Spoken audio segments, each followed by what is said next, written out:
Hello, and welcome to a COVID Talk Friday. A what?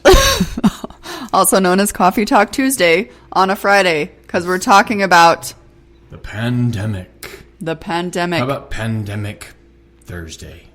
No, we would have had to film that yesterday. We would have had to film it yesterday, but it started yesterday, actually, here in Salt Lake. It got scary yesterday. It got scary It got yesterday. scary in America yesterday. And this is why we decided to do this. And Dave is my Everybody knows who I am. Hi. kids' dad. Not everybody knows who you are. How would anybody know who you are? My 7 listeners. Okay, maybe my 7 listeners know who you are. That's what I'm talking about. Not everybody in the world. Your mom. My mom. Who else listens? Trish is my number 1 fan, by the way. Maybe besides my mom. My mom and Trish are probably knows neck who and I neck. Hi, guys. Anyway, thanks for listening. And we thought it would be interesting to bring you some updates from our community, since we're all about helping the community and people that are helping the community. What are we doing in our community right now? What's happening right now? Because From the perspective at the ground level of a couple of parents that just are trying to take the information presented on the news, on the radio, in our imaginations, and really figure out what's the real plan of action. Exactly. And I think that it came because at first I did take it not so seriously. It was like, oh, okay, another, thing that's going to blow up in the media. And now it's directly affecting our lives. My life, your life, the kids' lives. Down. Right. My school. Grocery store shelves are emptying out. Exactly. 2 nights ago, I was down to 3 rolls of toilet paper, and I'm like, oh, great, I'm not going to be able to find toilet paper. And if Dave didn't have any, I didn't want to have to send my son out to go knocking on every door, praying that someone would just give me 1 roll of toilet paper each, because, then I could have a full roll. But instead, I wanted to be a responsible mom and go out and try and find my own. Luckily, I found it in 2 stores. I saw a funny, GIF. I say both now. Of anybody who's ever done any kind of illicit sort of thing. The little baggies. Anybody knows the little baggies? Somebody had stuffed like a square of toilet paper into a baggie. It was like slinging it like it was crack cocaine or something. That's funny. Hey, I got your toilet paper. Come with me. And actually, I made a joke. I made a little video on my Instagram about coming out of the parking lot. Is it coming out conversation? No, of the park. Yes, coming out of the store to the parking lot with my 2 packs of toilet paper, just in case I got you were 2. A hoarder at that point. No, I know I did, but I was worried. 100% of the toilet paper on the shelves. No, I didn't. There were still plenty. I left plenty of packs left to share with my community, and I was worried, though, because it was like 10 o'clock at night, and I'm walking out with 2 packs of toilet paper. I was like, I have never been afraid of being mugged before, right. But now that I have toilet paper, I am in fear of my life. And I made a joke about it, and sadly enough, a friend of mine, a relative got mugged for their products. Yeah. Well, that's the scariest thing. When you and I first started discussing this, it was the panic that was the concern, and both of us wanting to make sure to remind each other not to panic. Right, because we're not people that live in fear of our life. Fear or that panic, but it's still important to note that there will be a lot of people who panic, and that is an additional thing we have to be aware of and prepared for, is the panickers. Right. Don't panic yourself, yes, but there will be panic, and there will be desperation, and there will be those who are not prepared. Right, exactly. And then it could be really scary. Right. That's what's scary.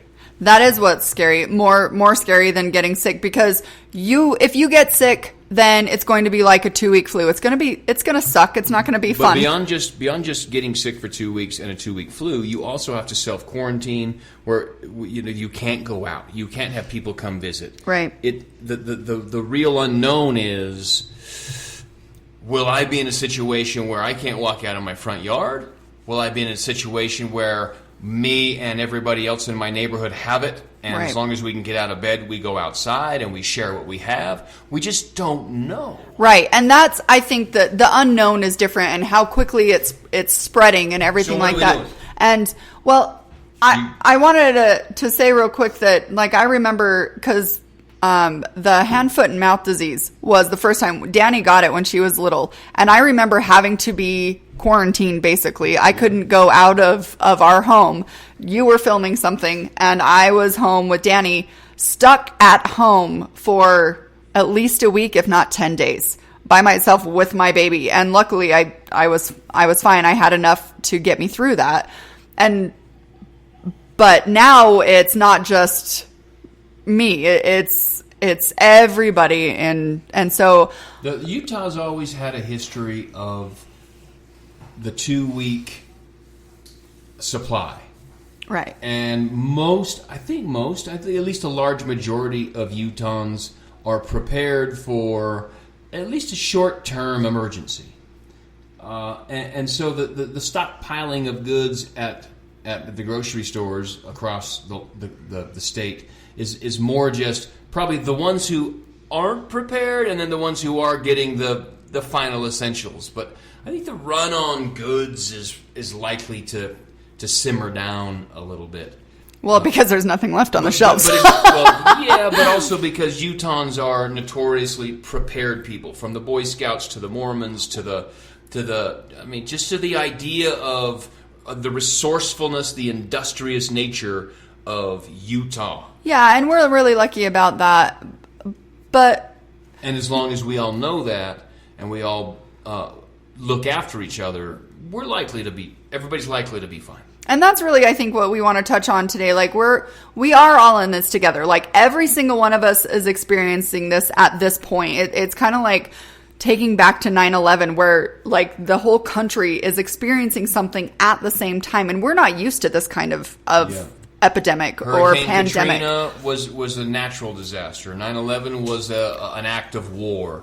This one is a whole nother, but just the same kind of level of, oh my goodness, we all must address it. And for our generation and who we are, because this isn't the first time this has happened. This has happened before, but for us, certainly, who we are, it's the first time. So yes, there is a lot of panic because we don't know what's going to happen. Let's whittle it down to, what are you doing? What are we doing? What on the ground level? Okay. Right now, we got a couple of kids, and we're responsible neighbors. What are we doing?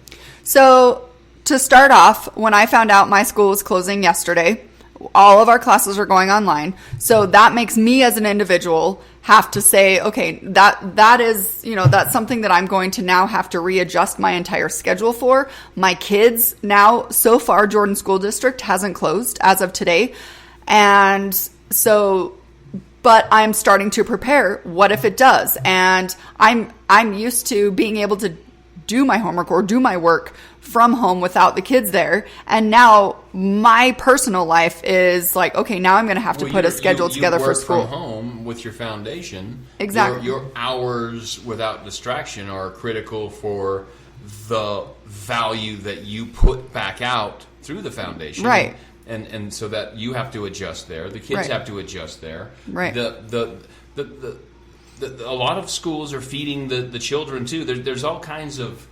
And that's something that's really important, and that I necessarily didn't think about until today. Actually, we talked about earlier about how these kids are going to school to get fed because they don't have the resources at home, or their parents are working. And what you said earlier about being a good neighbor is the most important thing. Right now, we're not. It's not like there's no electricity, there's no heat, there's no water, it's not like we're in the middle of winter. It's not a famine. We're not having a shortage of anything. It's just Toilet paper. Well, a shortage of toilet paper. But we're not in a situation where we're in a situation where sharing is actually the answer. Right. Opening our doors is the answer. Big groups? No, not going. Because we don't want to share the virus. We don't want to share the virus, but we do want to be good neighbors because there's not a shortage of water. There's not a shortage of food. We need to make sure that everybody, so that the families who rely on schools, which are ultimately going to be closed, which are soon going to be closed, they are. Because it's mass gatherings and it's kids. You put the two things together. Yeah, and all the rec centers got closed. They're all going to close. And if families are relying on schools to feed their kids, some of the income levels that rely on that wonderful program to feed the kids, the rest of us that have an abundance, we're not. How do I put it? Like without stuttering and rambling. I want to be succinct with what I'm trying to say. We're not running out. There's not a big shortage of supplies. Our backs aren't against the wall where we're going to die if we don't have 12 cans of soup on our shelves. Share. And the one healthy person in the neighborhood who can go to the store and buy food from the one healthy person who's working at the store, just bring home today's supply and we're going to survive. Right. And the other thing, too, to remember, I think, is that our internet is also not going to shut down. We're not at the end of times, end of worlds. Like, World War III is not happening. Like, all the there's terrorist not countries that we're scared of, the terrorist cells, they're all scared of being sick, too. Right, exactly. Everybody's in fear of being sick, but also remember our resources. We can order groceries online and go pick them up. No, we can. Well, not if. But here's where it gets scary. Here's where the corner turns. Is if there's no one.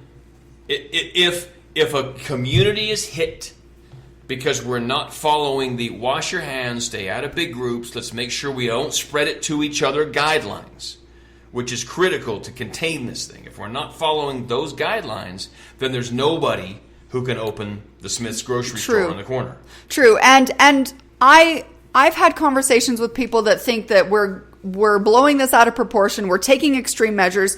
But in my perspective, and try to think of this too, in the perspective of what if this actually is the key? Because in other countries, they are starting to contain the virus and it's starting to slow down, like Italy and other countries like this, where they're starting to have these, don't go gather in big groups and all these things. And it's starting to slow down. And I think that if we're taking extreme measures, then good for us. And let's keep it contained at least enough and keep the healthy. So when the sick get sick, we have someone to take care of them. Yeah, as long as we don't all get it at once, we're going to be fine. And look after each other. Right. Because, here in Utah, at this point, there are 5 confirmed cases in Utah itself, which isn't a lot. However, we don't know how many people could be carrying the virus. We don't know. Stages of this. Right.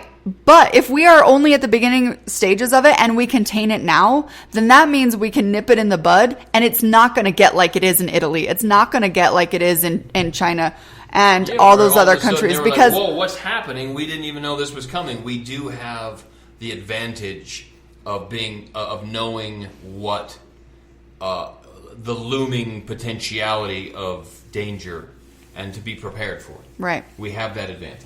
So I think this first one that we're going to try to update every day just of our life in this situation and what we're going through and our thoughts on the matter, and take it or leave it, whatever. But it's going to be something that we talk about in our future because we are going to survive this, and we need to remember that we are all in this together, and it takes a community to keep a community strong. Well, yeah. So, thank you guys for listening, and we will be back tomorrow with more updates on COVID Talk Saturday. It'll be COVID Talk Saturday. That's okay. Sometimes humor helps with the, everything else. So 2 guys walking. No. All right. Thanks, guys, for listening, and we'll be back tomorrow.